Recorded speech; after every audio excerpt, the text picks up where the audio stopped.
Hi అండి, నమస్తే. ఈరోజు వీడియోలో క్యాప్సికమ్ రైస్ని ఎలా ప్రిపేర్ చేయాలో చూపించబోతున్నాను. దీన్ని మనము ఉదయాన్నే హడావుడిగా వెళ్ళేటప్పుడు లంచ్ బాక్స్లోకి ప్రిపేర్ చేసుకోవడానికి చాలా సింపుల్గా ఉంటుంది, అలాగే చాలా టేస్ట్గా కూడా ఉంటుంది. మరి ఈ క్యాప్సికమ్ రైస్ని తయారు చేయడం కోసం ముందుగా స్టవ్ ఆన్ చేసుకొని ప్యాన్ పెట్టుకోవాలి. ఇందులో 2 స్పూన్ల వరకు వేరుశనగ పప్పుని వేసుకొని దోరగా ఫ్రై చేసుకోవాలి. ఈ పల్లీలు వేయించేటప్పుడు స్టవ్ని చాలా సిమ్లో ఉంచుకొని ఫ్రై చేసుకోవాలి. అప్పుడే ఈ పల్లీలు మొత్తము బాగా ఫ్రై అవుతాయి.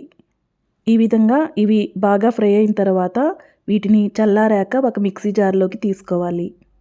ఇప్పుడు ఇందులోకి 4 నుంచి 5 వరకు వెల్లుల్లి రెబ్బల్ని పొట్టు తీసుకొని వేసుకోవాలి. ఇందులోనే 1 స్పూన్ వరకు జీలకర్ర కూడా వేసుకోవాలి.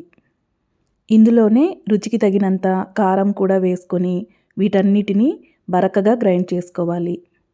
ఇవి మరీ మెత్తగా గ్రైండ్ చేయడం వలన ముద్దలా అయిపోతుంది కాబట్టి అలా కాకుండా ఈ విధంగా పొడిగా ఉండేటట్లు గ్రైండ్ చేసుకోవాలి.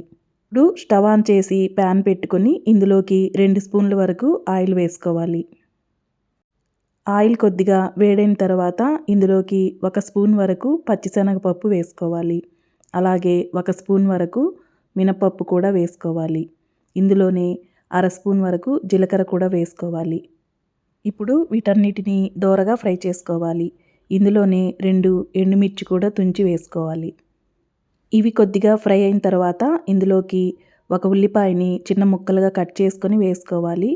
అలాగే 2 పచ్చిమిర్చిని కూడా తుంచి వేసుకోవాలి. వీటన్నిటిని లైట్గా ఫ్రై చేసుకోవాలి. ఉల్లిపాయల్ని మరీ ఎర్రగా వేయించాల్సిన అవసరం లేదు. ఇందులోనే కొద్దిగా కరివేపాకు కూడా వేసుకొని ఇందులో 1 క్యాప్సికమ్ని చిన్న ముక్కలుగా కట్ చేసుకొని వేసుకోవాలి. వీటన్నిటిని ఒకసారి కలుపుకోవాలి. క్యాప్సికమ్ వేసిన తర్వాత కొద్దిగా ఫ్రై చేసుకున్న తర్వాత ఇందులోకి 1/2 స్పూన్ వరకు పసుపు కూడా వేసుకోవాలి. ఇందులోనే రుచికి తగినంత ఉప్పు కూడా వేసుకొని వీటన్నిటిని ఒకసారి కలుపుకోవాలి.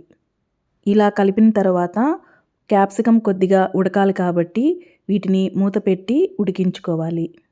క్యాప్సికమ్ ఉడకడానికి ఎక్కువ సమయం ఏమీ పట్టదు కాబట్టి త్వరగానే ఉడికిపోతుంది.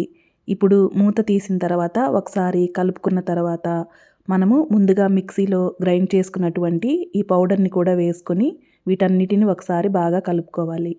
ఇప్పుడు ఇందులోకి ఉడికించినటువంటి అన్నాన్ని 1 కప్పు వరకు తీసుకొని ఇందులో వేసుకోవాలి. ఇక్కడ నేను నార్మల్గా వాడేటటువంటి రైస్నే వేసుకున్నాను. మీరు కావాలంటే బాస్మతి రైస్ని కూడా వేసుకోవచ్చు. మనము అన్నం ఇందులో వేసేటప్పుడు ముందుగానే పొడిగా చేసుకొని వేసుకుంటే ఇలా కలుపుకునేటప్పుడు త్వరగా కలిసిపోతుంది. ఈ విధంగా రైస్ వేసిన తర్వాత వీటన్నిటిని ఇలా ఈ విధంగా బాగా మిక్స్ అయ్యేంత వరకు కలుపుకోవాలి. ఇలా కలుపుకున్న తర్వాత ఒకవేళ ఉప్పు కారం సరిపోకపోతే ఇక్కడ మళ్ళీ యాడ్ చేసుకొని కలుపుకుంటే సరిపోతుంది. అంతేనండి, చాలా సింపుల్గా చాలా టేస్ట్గా ఉండేటటువంటి ఈ క్యాప్సికమ్ రైస్ మీకు నచ్చితే మీరు కూడా ఒకసారి తప్పకుండా ట్రై చేయండి.